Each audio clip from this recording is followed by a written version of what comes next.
ازيكم عاملين ايه؟ النهارده حابه اتكلم عن موضوع هيفرق مع ناس كتير جدا. آه هو ازاي اتعامل مع المشاعر السلبيه اللي بتبقى موجوده عندي. ازاي المشاعر دي تتحرر وتمشي، متبقاش موجوده او ما تبقاش مؤثره عليا بشكل سلبي.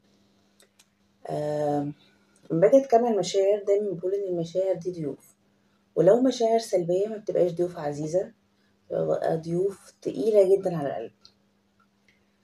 آه بنعمل ايه مع الضيوف دي احنا كالعادة او عادتنا في التعامل مع هذه الضيوف تقيلة على القلب؟ يا اما بننكر وجودها يا اما بنتجاهل انها موجودة اصلا.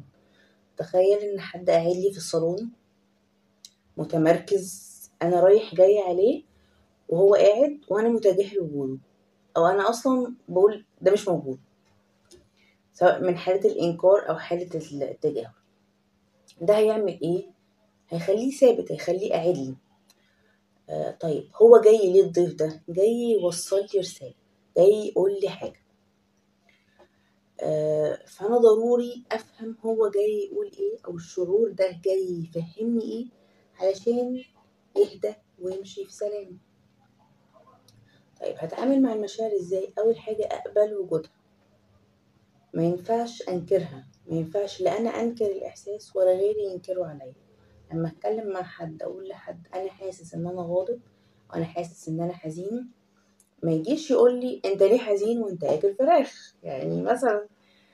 آه او انت متغدي ليه مكتئبه وانت اكله فراخ، متغديه فراخ. فما ينفعش انا انكر الشعور ولا غيري ينكروا عليا. فانا كده قبلت ان انا حاسس احساس معين، هبدا اسمي الاحساس ده بقى. هسميه ايه؟ هسميه حزن، هسميه غضب، هسميه استياء، هسميه حسره، هسميه احساس بالذنب. احنا كمان برضو عندنا مشكلة في التسمية. احنا ما تعودناش ان احنا نعبر عن المشاعر كويس من واحنا صغيرين، فعندنا مشكلة في تسمية المشاعر. في ناس كتير اتكلم معاهم اقول لهم مثلا انت حاسس بايه؟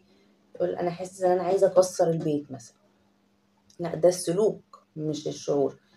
الشعور غضب، انما السلوك انا عايزة اكسر. ده الفعل اللي ناتج عن المشاعر دي. نبدأ نسمي بعد ما بنقبل الشعور بنبدأ نسميه، بنبدأ نحاول ان احنا نخرجه. لان هو احنا لو ما خرجناهوش او ما حررناش المشاعر السلبية دي بتفضل موجودة معانا وتضايقنا. ممكن التجاهل المستمر او الانكار المستمر لشعور سلبي وراه شعور سلبي يخلي عندي اعراض جسمية لها منشأ نفسي. في ناس بيجيلها الضغط لما نفسيتها تبقى تعبانة او لما يزيد عليها الضغوط النفسية. في ناس بيجيلها السكر، في ناس بيجيلها قرح في المعدة. فبتبقى امراض حقيقيه او امراض جسميه حقيقيه لها منشأ نفسي، نتيجه ان هم ما اتعاملوش بشكل كويس مع المشاعر السلبيه اللي عندهم. بعد ما بنقبله وبنسميه بنبدا نشوف هنحرره ازاي. بنبدا نقعد في مكان هادي، مفروضين على سرير او قاعدين اخدين راحتنا في القعده. نبدا ناخد نفس من مناخيرنا ونطلعه بهدوء من الفم.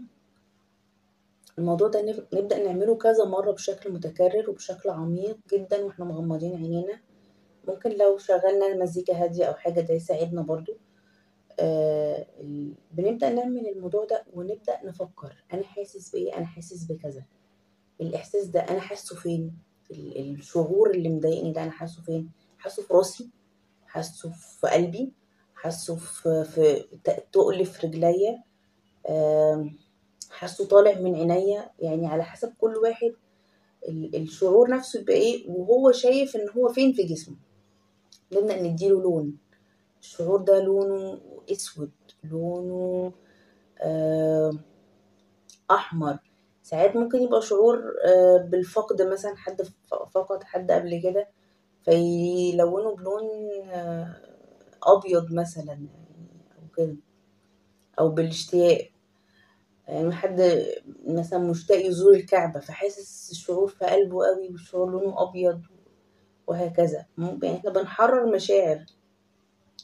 بعد ما بنبدأ نحرر الشعور ده ونبدأ نعيشه، نشوف التصرفات اللي هتنتج من اننا عايشين الشعور ده. انا حاسس بيه قوي في قلبي، الشعور ده واجع لي قلبي، الشعور ده هيطلع من دماغي، الشعور ده متقل رجليا، الشعور ده مخلي جسمي منمل. آه، احسه واعيشه. ممكن اعيط، ممكن اصرخ، ممكن اقول كلمات وهكذا، بس انا كده بحرر، انا كده بطلعه. لما ببدأ اطلعه وخلاص بيبدأ يتحرر معايا، ببدأ اهدى على برضو على التنفس العميق بتاعي، على الاسترخاء اللي انا موجود فيه دلوقتي، ويبدأ يمشي في سلام، وما يجيش تاني بقى غير عشان يوصل لي رسالة تانية. هتكلم في نقطة تانية فيما يخص المشاعر.